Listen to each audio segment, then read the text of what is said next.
Hola, boas tardes a todos, gracias por estar aquí. Vamos a comenzar este acto en primer lugar encendendo as velas en memoria das víctimas.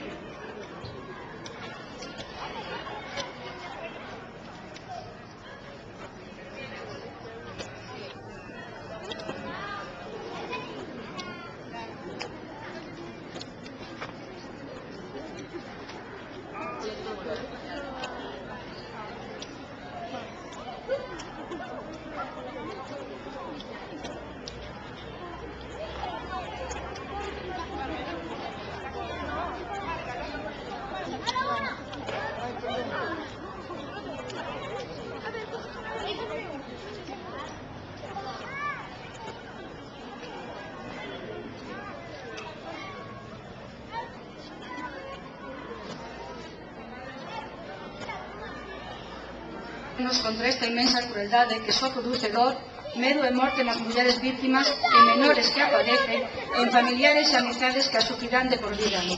A violencia de xénero constitúe unha vulneración dos dereitos fundamentais das mulleres.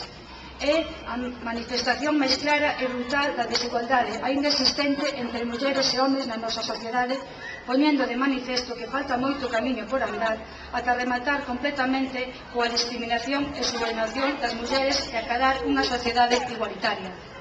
A sociedade española non pode nin debe tolerar este regueiro de vítimas directas e indirectas e cada persoa, cada familia, cada institución, cada comunidade, grande ou pequena, debe poñer todo o seu esforzo en erradicar a violencia machista.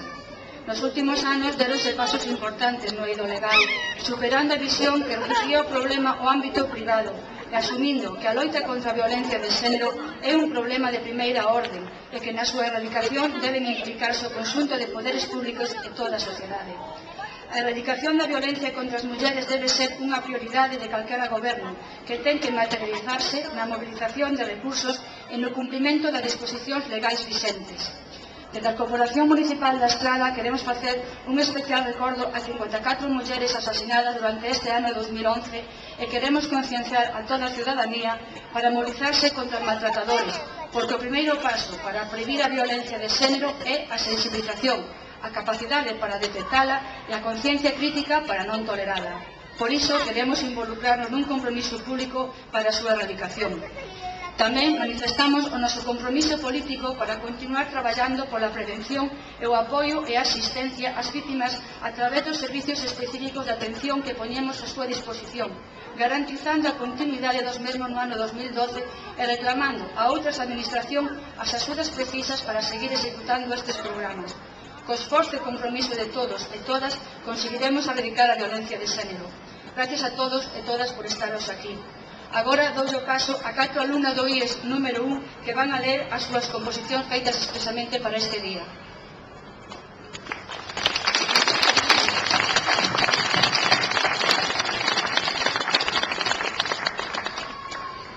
Para as mulleres, para as que viven soas, para as fortes, para as gordas, para as delgadas, para as que se superan, para as que se enrollan, para as lesbianas, para as comprometidas, para as supersticiosas, para as que escriben, para as payasas, para as primeiras, para as segundas, para as fortes, para as baixas, para as que suman, para as que se rin, para as raíñas, para as meigas, para as bruxas, para as magas, para as que me queren, para os orixinais, para as astronautas, para as que viven xuntas, para as últimas, para as que disfrutan, para as altas, para as pesimistas, para as que non me queren, para as que len, para as que viven soas, para as que bican, as transparentes, para as pesimistas, para as nudistas, para as sinxelas, para os homes, para as que disfrutan, as que participan, para as que xogan, para as responsáveis, para as que traballan. Igualdade para todas e para todos. Feminismo para todas e para todos.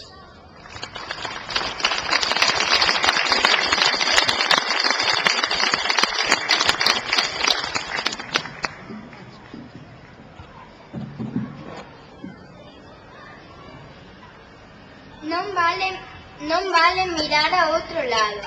Mira a este que fai falla. Mira e sai. Que nós estamos fora. Que te agardamos. Mira,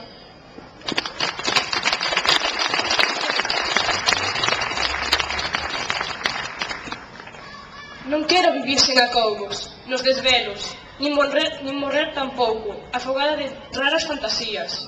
E así van os días do ano, agás un no que sentimos unha lástima especial polas mulleres.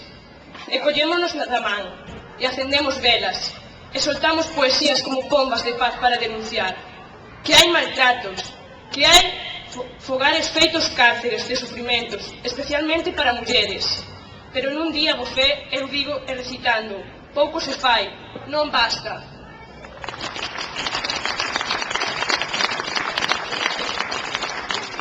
Mira ti, velaí un binomio controlado, muller sumisa e home macho, e operando a resultado de maltrato, frustracións, neuroses, cobardías, brutalidades, superioridades, complexos, e máis, e moitos máis etcéteras.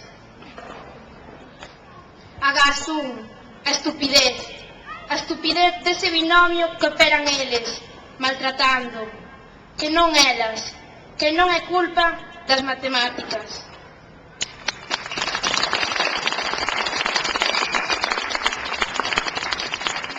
Agora o profesor David Otero vanos ler uns poemas referidos á igualdade. David, por favor.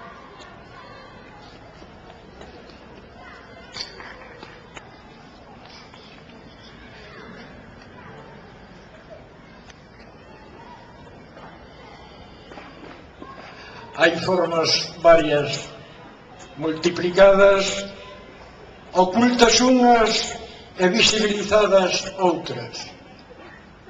Hai formas de operar e controlar ese home macho, a muller sumisa. Violencia de xénero. Que violencia de xénero son os feminicidios? As violacións son violencia de xénero. Que violencia de xénero é a negación do prazer feminino, a falla de paridade. É violencia de xénero. Que violencia de xénero é o horario da casa da muller e a talla 38. É violencia de xénero. Que violencia de xénero é a publicidade de belezas e mocidades. A feminización da pobreza é violencia de xénero. Que violencia de xénero é non cumprir o mandado divino dos homes. O xénero singular masculino é violencia de xénero. Que violencia de xénero son os machos encaprichados. A non igualdade é violencia de xénero. Se seamos, pois, convencidas, mulleres indignadas, cómplices na igualdade constructoras de humanidade, todas e todos contra o poder masculino, o abuso masculino represor. Velaí que facemos ben estando aquí na loita, ata ser libres de verdade e decidindo nós, liberadas de todo tipo de violencia, iguais de verdade, nin máis, nin menos, iguais de verdade.